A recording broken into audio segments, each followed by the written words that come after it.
یہ تو ایک ویلکم جو ہے ایک ہوئی ہے اس میں،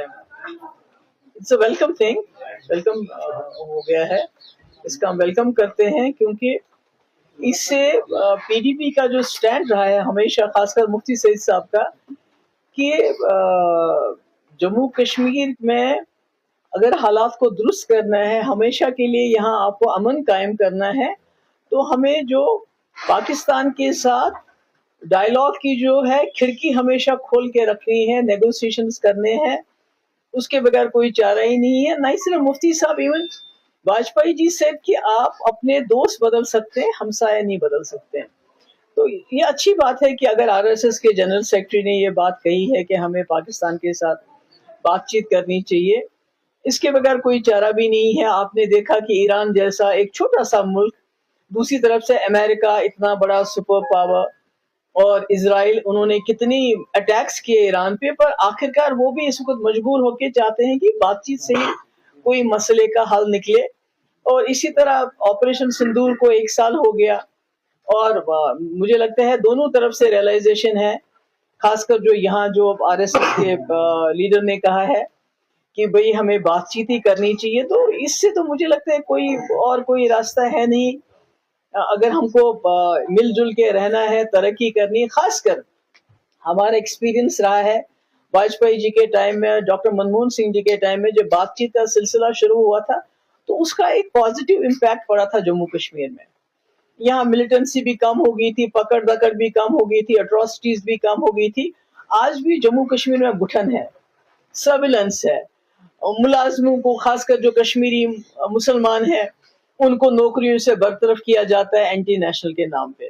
مکان بلڈوز کیے گئے اینٹی نیشنل کے نام پہ۔ ہمارے انسٹیٹیوشنز، ابھی سراج العلوم لیٹسٹ مثال ہے، ہمارے اسکولز، ان کو they are being shut down in the name of کہ جی anti national, there is something anti national about it. بہت سی، اور اب تو لیٹسٹ ہے کہ چلیے ڈرگ پیڈلر کو پکڑیے، اس کو اب جیل میں ڈال دیجیے، مگر آپ ان کے گھروں کو بھی آپ اڑا رہے ہیں۔ تو کہیں نہ کہیں جموں کشمیر میں گٹھن ہے، ایک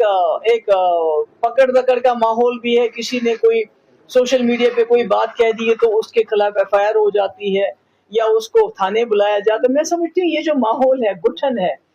یہ جو پکڑ دکڑ کا ماحول ہے، یہ جو ہمارے ہزاروں لوگ ملک کے دوسرے جیلوں میں بند ہے، اور اب یہ کہتے ہیں جب سے یہ ڈرگ کے خلاف ایک ابھیان چلا ہے کہ ہمارے جموں کشمیر کے جیل بھر گئے ہیں، اب یہاں جگہ نہیں، اب ان کو باہر لے کے جانا پڑے گا۔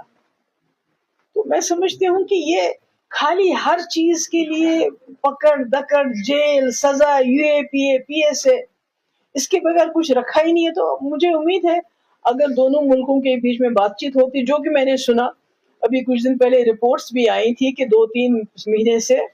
ہمارے جو ریٹائرڈ جنرلز ہیں، ریٹائرڈ ڈپلومیٹس ہیں، اور پاکستان کے جنرل اور ریٹائرڈ ڈپلومیٹس کے بیچ میں ایک بات چیت کا سلسلہ جو ہے دوسرے کنٹریز میں شروع ہو گیا ہے۔ تو اگر واقعی اس کو عملی جامہ پہنایا جاتا ہے، مجھے لگتا ہے